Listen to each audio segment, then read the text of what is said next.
Hi everybody, I'm Tim Newton from the Krannert School, joined today by Kim Corbitt.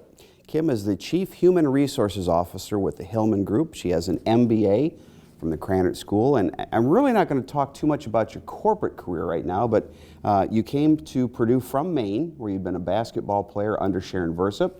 Sharon came here, you were a grad assistant, so everything worked out pretty well with the sports thing. Yeah, I was fortunate. I always say that without sports, I have no idea where I would be. It certainly kept me out of trouble, and it's accelerated a lot of opportunities for me. I have to say the same thing. I don't know where I'd be without sports either. Well, it's really something I want to talk to you about because you have founded something called Girls with Grit. What is that, and why is it important to you? Girls with Grit is a nonprofit that we've created, which is focused on building confidence in girls through sports.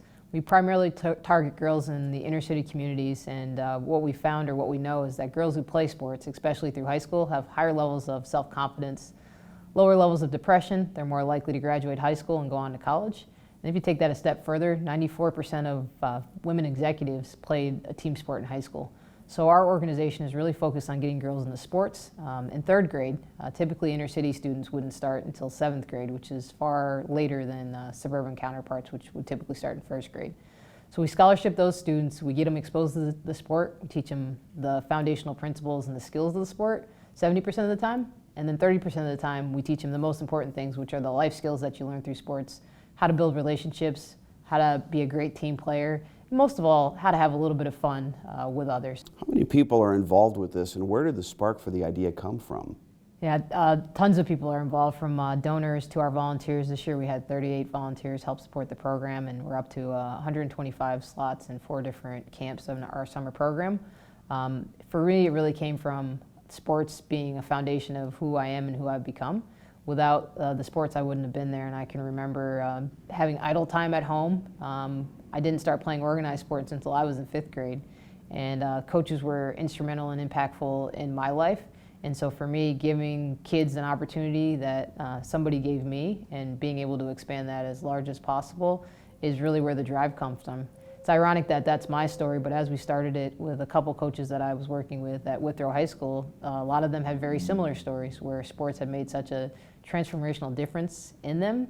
And as we looked at our high school kids and where we were getting them in high school, they lacked the level of having grit. So that was one thing that we really wanted to incorporate was if you start it, then you finish it.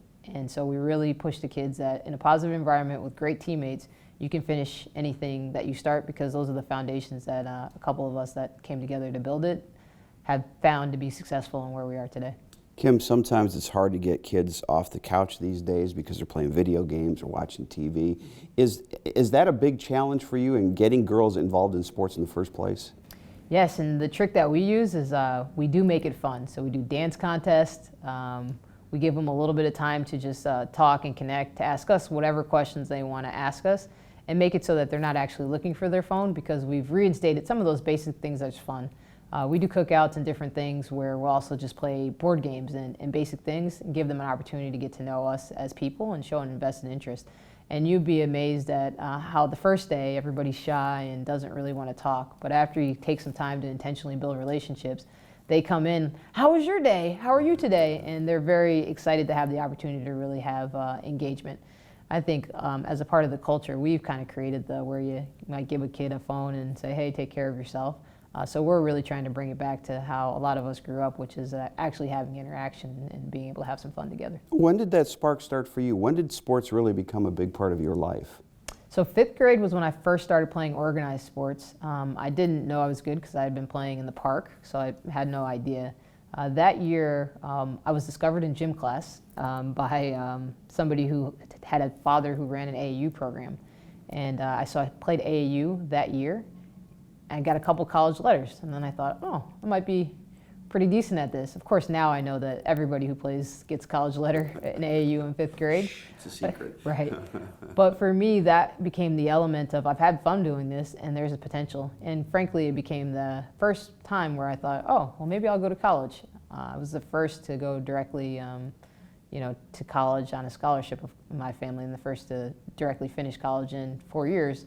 And so 5th grade really sparked the mission or the belief that it was possible, and then through great coaches, great teammates, I've been able to make that happen.